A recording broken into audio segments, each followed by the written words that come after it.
dê sempre oferta de alimentos ao Senhor. Levítico 2, 16. Quando alguma pessoa fizer oferta de manjares ao Senhor, a sua oferta será de flor de farinha, nela, deitará azeite e, sobre ela, porá incenso.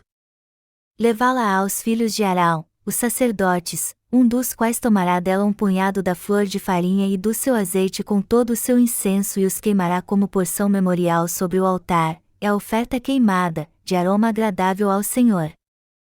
O que ficar da oferta de manjares será de Arão e de seus filhos, é coisa santíssima das ofertas queimadas ao Senhor. Quando trouxeres oferta de manjares, cozida no forno, será de bolos asmos de flor de farinha amassados com azeite e obreias asmas untadas com azeite.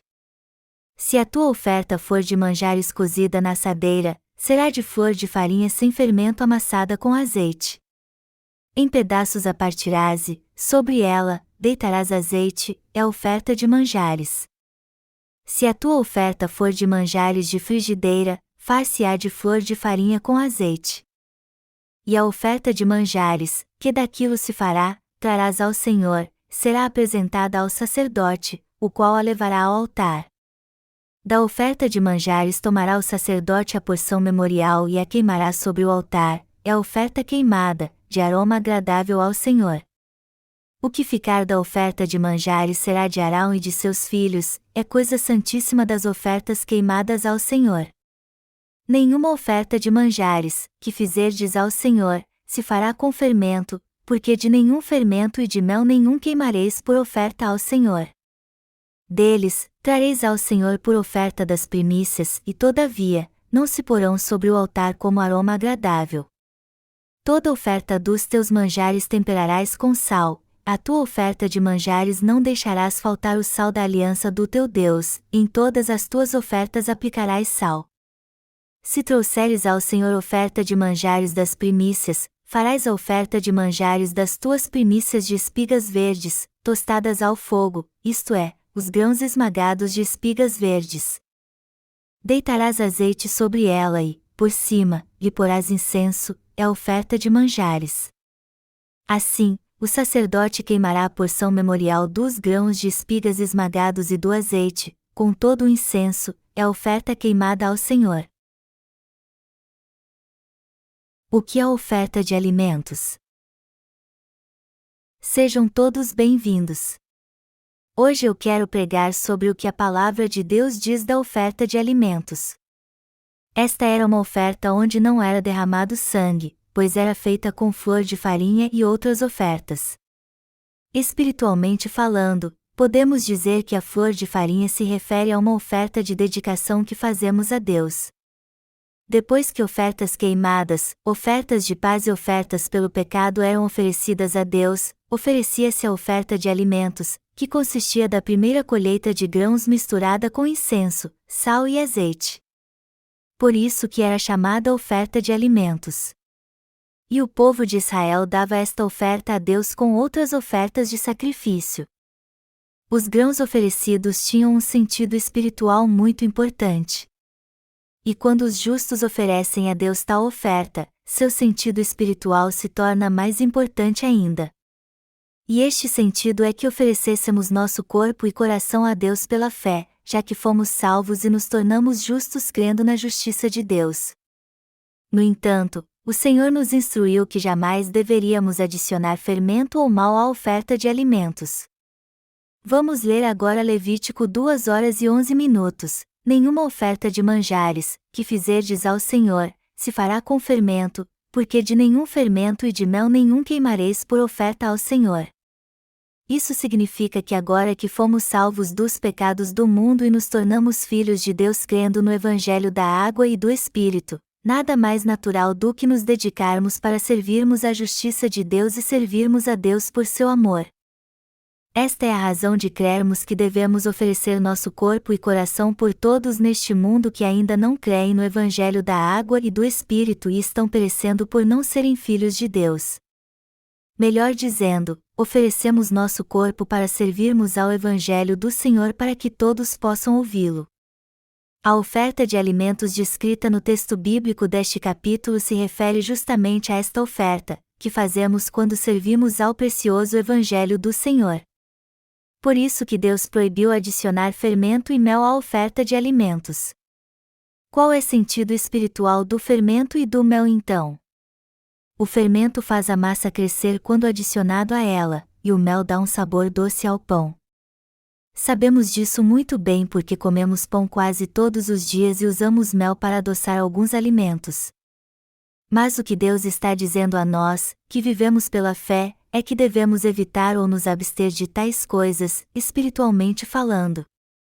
Deus está dizendo aqui a nós que vivemos nos dias do Novo Testamento e recebemos no coração a remissão de pecados crendo no Evangelho da água e do Espírito é que não devemos adicionar fermento e mel quando estivermos servindo a sua justiça.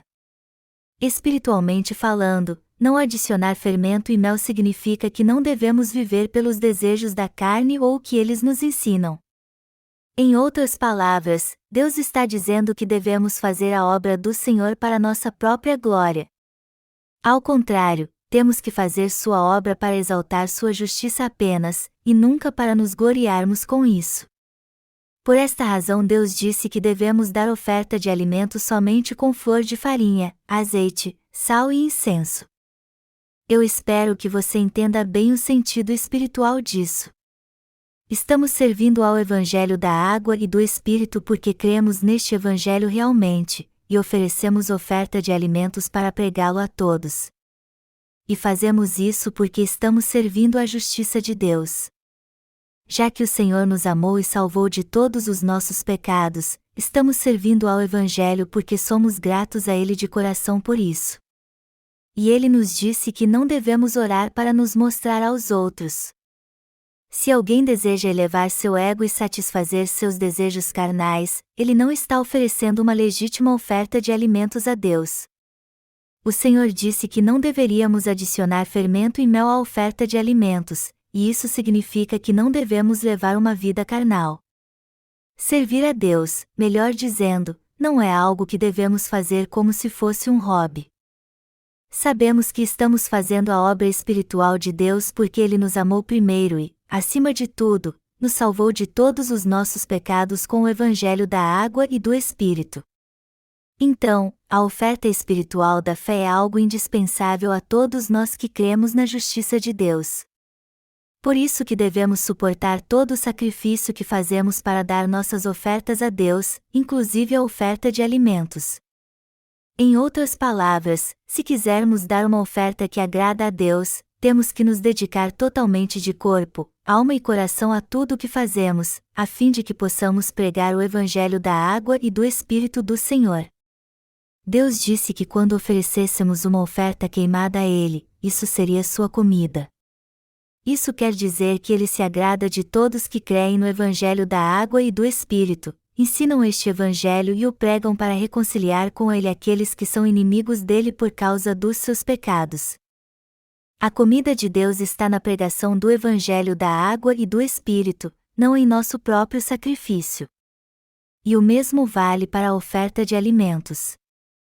Nós servimos a Deus porque Ele nos salvou de todos os nossos pecados. Jesus levou todos os nossos pecados ao ser batizado por João Batista, morreu crucificado levando-os sobre si, e ressuscitou dos mortos. E se alguém recebeu a remissão de pecados mas não prega este Evangelho, ele é alguém que não está oferecendo oferta de alimentos. Essa gente é espiritualmente vil.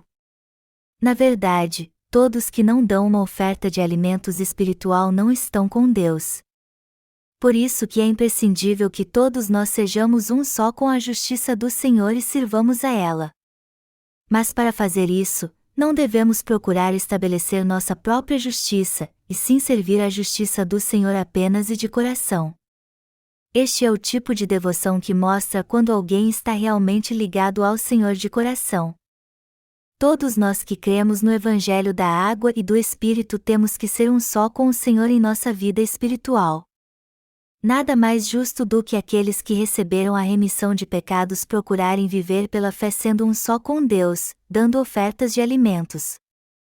Mas para levarmos uma vida de união com Deus, temos que oferecer a nós mesmos como ofertas de paz, ofertas queimadas e oferta pelo pecado em favor dos outros. Todos nós que somos justos temos este dever diante de Deus. Afinal de contas, como podemos ficar felizes sabendo que outros estão caminhando para a perdição quando nós estamos felizes sabendo que iremos para o céu por Deus ter nos amado e livrado de todos os nossos pecados? Podemos dizer sem dúvida alguma que aquele que pensa assim não está anunciando a justiça do Senhor. Todos que receberam a remissão de pecados têm o dever de servir a justiça de Deus em unidade com Ele. Na verdade, se alguém recebeu mesmo a remissão de pecados crendo no Evangelho da água e do Espírito, por mais que ninguém peça, ele vai servir ao Evangelho. E como somos gratos a Deus pela nossa salvação, não podemos deixar de servir ao Evangelho da água e do Espírito. Um grande número de pessoas não sabe de onde veio nem para onde está indo. Muitos não sabem porque nasceram e vivem de um lado para o outro sem direção. No fim acabam caindo na armadilha de alguma religião deste mundo e ficam presos o resto da vida até ser destruídos. Sem encontrar o verdadeiro propósito da vida, eles vivem se decepcionando e acabam não vendo nenhum sentido na vida. Todos, homens e mulheres, precisam conhecer o Evangelho da água e do Espírito, a palavra da verdade. Mas o que é o Evangelho da água e do Espírito? A verdade é que, em nossa fraqueza, fomos enganados por Satanás e iríamos ser destruídos. No entanto, o próprio Deus que nos criou enviou o Salvador a este mundo e nos salvou. A verdade é que Deus enviou seu Filho a esta terra para nos livrar de todos os pecados do mundo e da destruição, para nos tornar seus filhos e nos dar a vida eterna. Portanto, Jesus Cristo veio a esta terra e de um modo perfeito nos salvou dos pecados do mundo e do juízo com o Evangelho da água e do Espírito. Deus fez com que nascêssemos nesta terra para sermos salvos. Entretanto, se não entendermos isso, por mais que tenhamos uma longa vida, felicidade e muitas riquezas, nossa vida será em vão. Não há como expressar como é imprescindível que todos nós conheçamos a justiça do Senhor e creiamos nela. Olhem para trás e pensem no que aconteceu desde que conhecemos a justiça do Senhor. Deus fez com que nascêssemos nesta terra para que Ele mesmo pudesse apagar nossos pecados e tivéssemos a certeza de que Ele nos ama, nos tornou seus filhos especiais e nos levará a viver para sempre no seu reino. Mas até este dia chegar, Deus nos guiará em todos os nossos caminhos e cuidará de nós. Nenhuma religião deste mundo pode responder à pergunta: por que eu nasci nesta terra? E o que o budismo diz sobre isso? Ele defende a reencarnação e afirma que nasceremos como seres mais elevados se levarmos uma vida de retidão aqui. Por outro lado, nasceremos como seres inferiores se fizermos o mal nesta vida. A palavra de Deus diz em Eclesiastes 1h02, vaidade de vaidades, tudo é vaidade. E o que o Senhor nos diz? Ele nos diz que porque dele, e por meio dele, e para ele são todas as coisas, Romanos 11h36. O que Deus está dizendo é que o universo e tudo que nele há existem por causa de Jesus Cristo, que nos salvou dos pecados do mundo. Para que propósito Deus criou o homem? O Senhor disse que criou o ser humano para viver com ele. Mas o homem caiu na armadilha de Satanás e pecou contra ele. Então o próprio Deus Todo-Poderoso veio a esta terra como homem, foi batizado por João Batista, morreu na cruz, ressuscitou dos mortos, e assim cumpriu o Evangelho da água e do Espírito. Ao fazer isso, Deus salvou de todos os pecados do mundo aqueles que creem neste Evangelho. Por meio das obras que realizou, Deus fez com que os pecadores se tornassem seus filhos. Na verdade, este sempre foi o plano de Deus para todos nós que fomos criados conforme a sua imagem e semelhança. Em outras palavras, Deus nos criou e salvou com o Evangelho da água e do Espírito para vivermos para sempre como seus filhos e desfrutarmos da sua glória. Você será muito abençoado se entender o plano de Deus e a verdade da salvação. Não importa quantos anos tenha vivido até hoje, 10, 30 ou 70, você precisa entender que o propósito para o qual Deus o criou foi conhecer a verdade do Evangelho da Água e do Espírito. Eu sou muito grato por todos vocês terem me ouvido, crido neste Evangelho e recebido a remissão de pecados. E eu oro para que vocês levem a Jesus Cristo não somente aos seus familiares que ainda não receberam a remissão de pecados, mas a todos neste mundo. É pregando o Evangelho que os crentes no Evangelho da Água e do Espírito dão uma oferta de justiça a Deus. Apesar de termos vivido para nós mesmos até hoje, a partir de agora, para o bem do homem que foi criado conforme a imagem de Deus, devemos oferecer oferta de alimentos ao Senhor, e fazer isso sem cessar. Por que motivo devemos viver assim? Porque recebemos a remissão de pecados graças à justiça de Jesus Cristo. O Senhor veio a esta terra, recebeu todos os nossos pecados de uma vez por todas ao ser batizado por João Batista, o representante da humanidade, derramou seu sangue na cruz, ressuscitou dos mortos, e assim nos salvou para todo sempre. E recebemos a remissão de pecados justamente quando cremos nesta verdade que veio pelo Evangelho da Água e do Espírito. E já que recebemos a remissão de pecados em nosso coração pela fé, nos tornamos filhos de Deus. O que devemos fazer a partir de agora então? Temos que dar ofertas da justiça em favor dos outros. Melhor dizendo, temos que pregar o Evangelho da Água e do Espírito para que outras almas creiam nele também.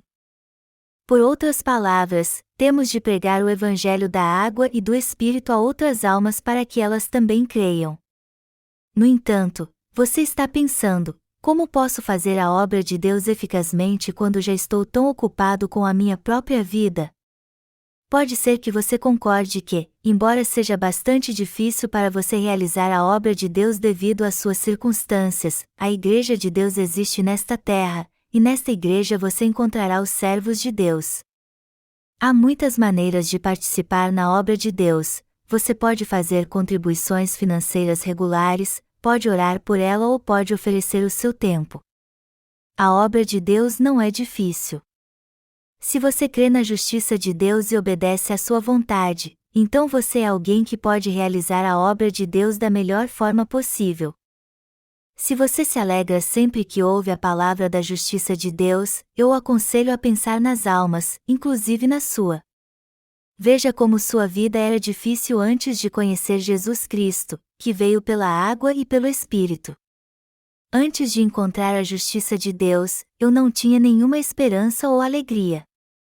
Eu não queria fazer nada neste mundo, e não tinha nenhuma habilidade também. Por mais que eu me esforçasse, nada alegrava meu coração aqui. Eu não sabia a razão de ter nascido nem meu propósito nesta vida. Era assim que eu pensava: não há propósito na vida de ninguém. Todos nascem, envelhecem, ficam doentes e morrem. De que adianta viver então? Meu avô faleceu e agora está em seu túmulo. Eu também não vou acabar num túmulo algum dia? Foi para isso que eu nasci então? Se for, minha vida não tem sentido algum. Porque as pessoas dizem que o homem é a coroa da criação. Eu me sinto tão inútil. Todos um dia acabarão numa sepultura.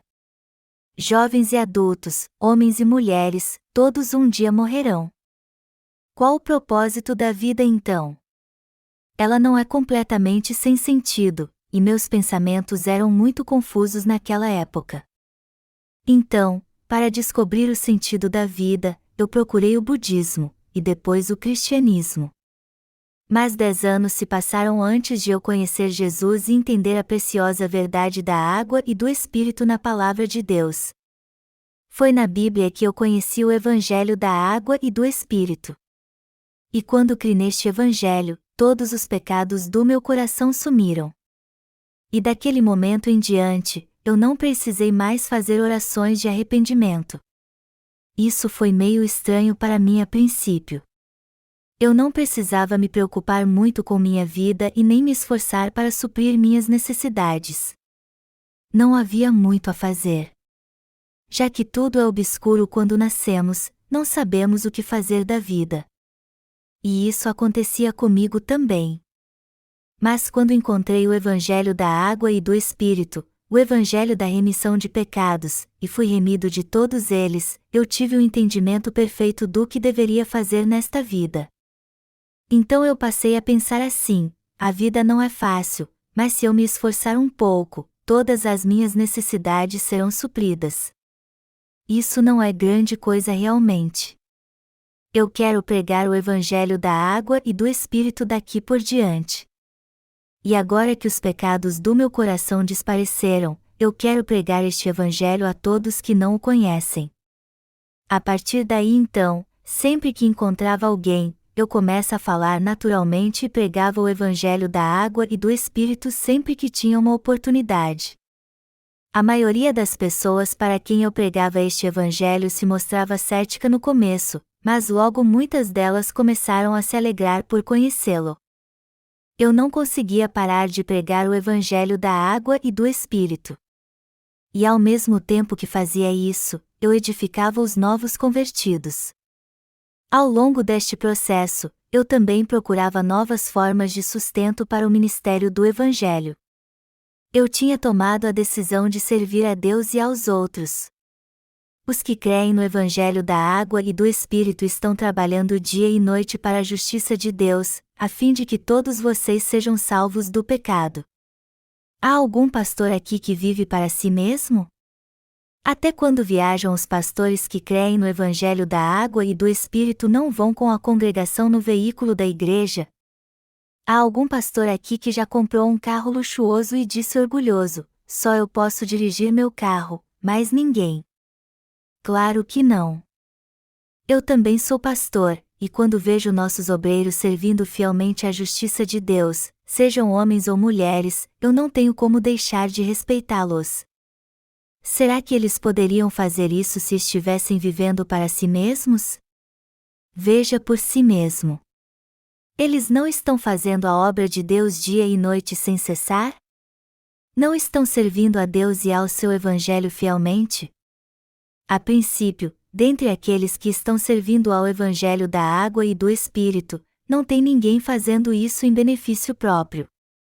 E eu respeito muito estas pessoas. Dar ofertas de alimentos a Deus é uma obrigação natural de todos que conhecem o Evangelho da água e do Espírito e creem nele. E hoje somos nós que damos esta oferta a Deus e pelas pessoas.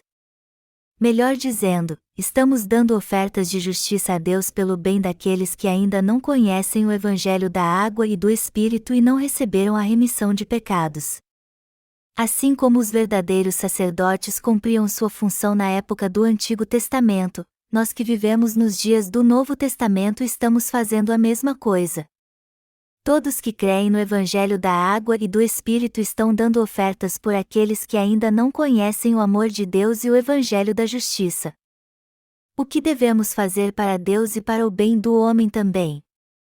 Temos que nos sacrificar.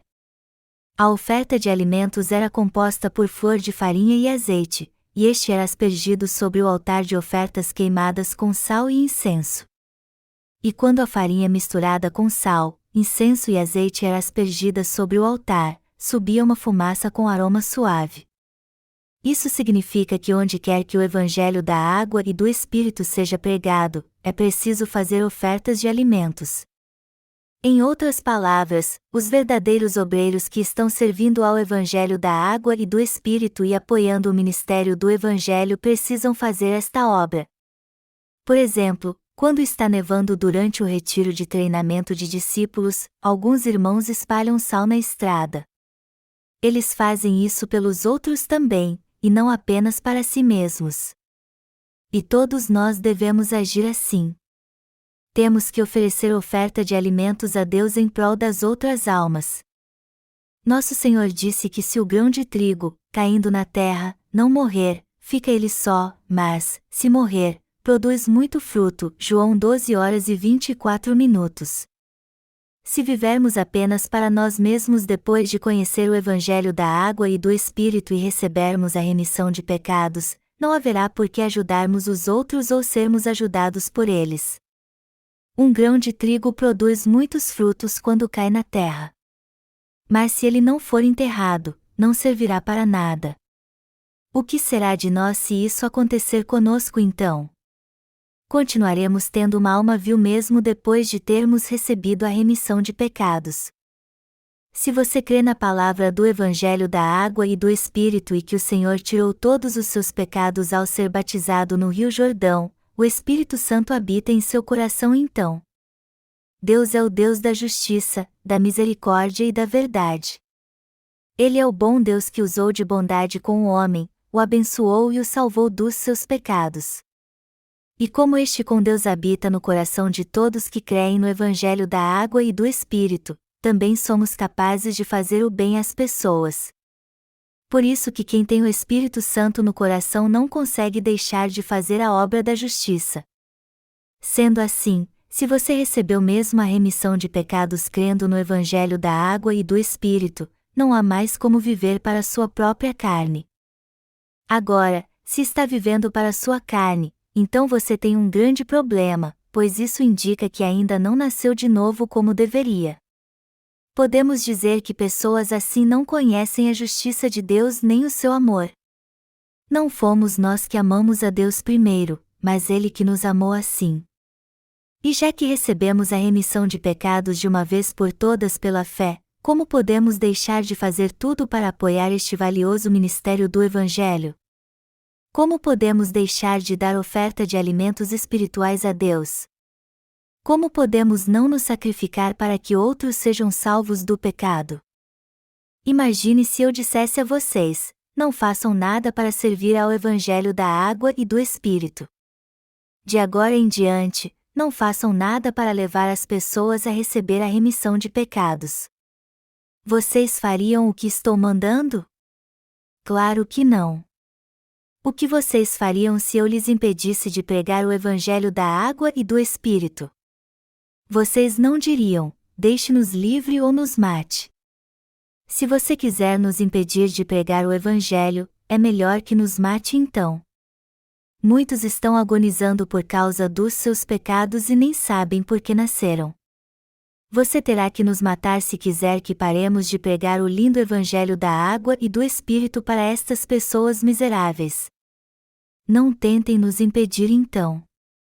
Não é isso que vocês me diriam? É claro que sim. Eu oraria assim se fossemos proibidos de pregar o Evangelho da Água e do Espírito e servir a este ministério: Senhor, eu já vivi o bastante. Não demore para me levar então.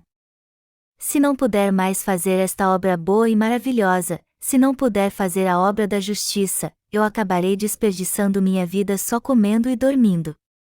Do que adianta viver assim? Me leve agora então, eu te peço. É assim que eu oraria. Que esperança haverá para este mundo se não pregarmos o Evangelho da Água e do Espírito? Eu tenho certeza que vocês concordam comigo. Eu não vou mais querer ficar nesta terra se não puder fazer a obra de Deus. Por outro lado, muitos ouviram o Evangelho da Água e do Espírito e agora creem nele, e outros ainda querem permanecer nesta terra para apoiar o ministério do Evangelho. Mas o que diz a Bíblia? Está escrito que embora Jesus tenha curado 10 leprosos, só um voltou para agradecer o Senhor pela cura. Um número incontável de pessoas já ouviram o Evangelho, e aqui na Coreia do Sul também. Muitos, porém, caíram na armadilha da religião e ainda querem fazer parte de mega-igrejas, pois não veem problema em crer em Jesus e ainda ter pecado no coração. E já que creem no Senhor apenas de um modo religioso, eles o rejeitam quando se sentem mal e o procuram quando se sentem bem. Nós, ao contrário, estamos trabalhando para pregar o Evangelho da Água e do Espírito a todos os 6 bilhões de habitantes que há neste mundo. Estamos servindo ao Senhor em prol das almas. Aos olhos de Deus, nós é que somos de fato abençoados, pois estamos fazendo algo que é realmente bom. Há muito poucas pessoas na Coreia que creem no Evangelho da Água e do Espírito. Mas você sabia que já recebemos mais de 3.000 testemunhos de salvação do mundo todo? A verdade é que muitos neste mundo têm ouvido o Evangelho que temos pregado e recebido a remissão de pecados. Então temos que ser gratos a Ele por nos permitir fazer esta obra. No início deste sermão, eu expliquei a vocês como devemos dar ofertas de alimentos, e agora quero enfatizar que devemos fazer isso sacrificando a nós mesmos. Quem recebeu a remissão de pecados no coração deve sempre dar ofertas a Deus em prol das outras almas. Devemos fazer isso constantemente. Temos que servir ao Evangelho do Senhor e nos sacrificar pelas almas. Apesar de não falarmos sobre isso, quantos sacrifícios temos feito para servir ao Evangelho da água e do Espírito? Um número incrível de pessoas tem se sacrificado para apoiar o ministério do Evangelho. Mas isso é algo muito natural. E como estas pessoas se comportam quando se sacrificam? Há alguém que se exalta por fazer isso? Não há problema algum acharmos difícil servir ao Evangelho, mas não devemos exagerar e exigir algo em troca por isso. Isso me deixa irado. Já que a oferta de alimentos, a oferta de paz e a oferta pelo pecado são oferecidas através do autossacrifício em prol das outras pessoas, nada mais natural do que acharmos isso muito difícil e cansativo, não é verdade? Vocês não acham que é normal pensar assim? Nada mais natural do que acharmos isso difícil. No entanto, por mais que meu corpo esteja arrasado, eu ficarei muito grato se alguém receber a remissão de pecados e entrar no reino dos céus por ouvir este Evangelho. Eu seria muito grato ao Senhor e diria a Ele com alegria: Senhor, embora meu esforço tenha sido mínimo e meu sacrifício, insignificante, Tu me levaste a colher muitos frutos. Aleluia! Obrigado, Senhor! Apesar de ter feito muito pouco, Tu salvaste muitas almas e glorificaste o Teu nome na vida delas ao dar a eles o Seu amor. Eu estou tão maravilhado e grato que só posso Te render toda a glória. Mesmo que tenha que trabalhar duro até meu último suspiro, eu ficarei muito grato se diversas pessoas receberem a remissão de pecados. E estou certo que é assim que vocês vão se sentir também. Já que recebemos a remissão de pecados e nossa fé aumentou, de agora em diante temos que viver pelos outros, e não para nós mesmos. No entanto, aqueles que acabaram de receber a remissão de pecados devem seguir seus pais na fé para crescer a aprender com eles a viver assim. Isso é o certo a fazer.